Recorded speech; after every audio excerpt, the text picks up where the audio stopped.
मी आणि मुख्यमंत्री सिद्धरामय्यांसह अनेक मंत्री दिल्लीकडे प्रवास करत आहोत। राज्यपालांना योग्य बुद्धी मिळो यासाठी आम्ही प्रार्थना करून येऊ असे उपमुख्यमंत्री डी.के. शिवकुमार यांनी सांगितले।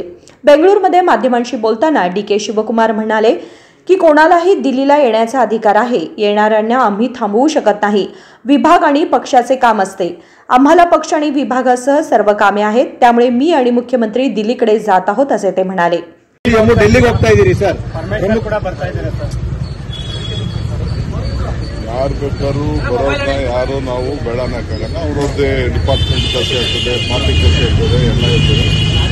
ನಾವು ಡಿಪಾರ್ಟ್ಮೆಂಟ್ ಕೆಲಸ ಇದೆ, ಪಾರ್ಟಿ ಕೆಲಸ ಇದೆ, ಎಲ್ಲ ಸೇರಿ ಒಟ್ಟಿಗೆ ಹೋಗ್ತಾ ಇದ್ದೀವಿ। ಪ್ರಮುಖವಾದ ವಿಚಾರ ಏನ್ ಸರ್? ಈಗ ಹೈಕಮಾಂಡ್ ಭೇಟಿ ಒಂದು ಪ್ರಾಸಿಕ್ಯೂಷನ್ ವಿಚಾರ ಹೌದು, ಆದರೂ ಕೂಡ ನಾವು ಇದೆಲ್ಲ ಆದ್ಮೇಲೆ ನಮ್ಮ ಪಕ್ಷಕ್ಕೆ ಹೈಕಮಾಂಡ್ಗೆ ತಿಳಿಸಬೇಕು ಯಾವ ರೀತಿ ನಮ್ಮ ಗವರ್ನರ್ ಆಫೀಸು ದುರುಪಯೋಗ ಮಾಡ್ತಾರೆ। ಇವತ್ತು ನೀವು ಮಾಧ್ಯಮದಲ್ಲಿ ನೀವು ನೋಡಿದ್ದೀರಿ, ಒಂದು 15 ಬಿಲ್ನ ವಾಪಸ್ ಕಳಿಸ್ಕೊಟ್ಟಿದ್ದಾರೆ ಅಂತ ನಾವು ಮಾಡಿದ್ವಿ। ಏನಾದ್ರು ಇತ್ತು ಕ್ಲಾರಿಫಿಕೇಶನ್ ಬೇಕಾದ್ರೆ ಕೇಳಲಿ ಮಾಡಲಿ, ನಾನು ತಪ್ಪು ಅಂತ ನಾನು ಹೇಳೋದಿಲ್ಲ।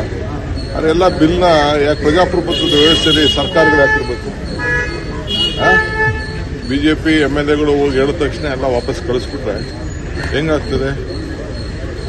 ಇವೆಲ್ಲ ಇದೆ, ಅವೆಲ್ಲ ಕೂತ್ಕೊಂಡು ಚರ್ಚೆ ರಾಜ್ಯಪಾಲರ ಸಂಘರ್ಷ ಮುಂದುವರಿಯುತ್ತೆ ಸರ್? ಏನಿಲ್ಲ, ರಾಜ್ಯಪಾಲರಿಗೆ ಒಳ್ಳೆ ಬುದ್ಧಿ ಕೊಡ್ಲಿ ದೇವರು ಅಂತೇಳಿ ಪ್ರಾರ್ಥನೆ ಮಾಡ್ತಾರೆ ಸರ್। ಸರ್ಕಾರ ಬೀಳಿಸುವ ಪ್ರಯತ್ನ ನಡೀತಾ ಇದೆಯಾ?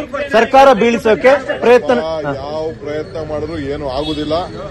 ನಾವು ಸುಮ್ಮನೆ ಕೂತ್ಕೊಳ್ಳೋದಿಲ್ಲ, ನಮ್ಮ ಕೆಲಸ ನಾವು ಮಾಡ್ತೀವಿ ಸರ್। ಜಿಂದಾಲ್ಗೂ ನೀವು ಕೂಡ ವಿರೋಧ ವ್ಯಕ್ತಪಡಿಸಿದ್ರಿ ನೋಡ್ರಿ। ಜಿಂದಾಲು ನಮಗೆ ಇಂಡಸ್ಟ್ರೀಸ್ ಬರಬೇಕು, ಕೈಗಾರಿಕೆಗೆ ಉತ್ತೇಜನ ಕೊಡಬೇಕು। ಕರ್ನಾಟಕ ರಾಜ್ಯದಲ್ಲಿ ಏನು ಪಾಲಿಸಿ ಇದೆ ಆ ಪಾಲಿಸಿ ಪ್ರಕಾರ ನಾವು ಮಾಡಿದ್ದೀವಿ। ಸರ್ಕಾರ ಈಗೇನು ನಾವು ಹೊಸದಾಗೇನು ಕೊಟ್ಟಿಲ್ಲ, ಮೊದಲು ಕೊಟ್ಟಿದ್ದನ್ನ ರಾಟಿಫೈ ಮಾಡಿ ಅವ್ರಿಗೆ ಸೇಲ್ ಡೀಡ್ ಮಾಡಿಕೊಟ್ಟಿದ್ದೀವಿ।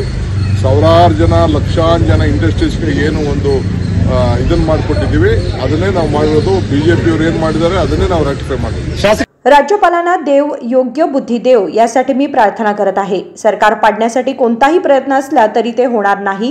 आम्ही शांत बसणार नाही, आम्ही आमचे काम करत राहू असे डी.के. शिवकुमार यांनी स्पष्टपणे सांगितले। राजशेखर हिरेमठ, KMM मराठी, बेळगाव।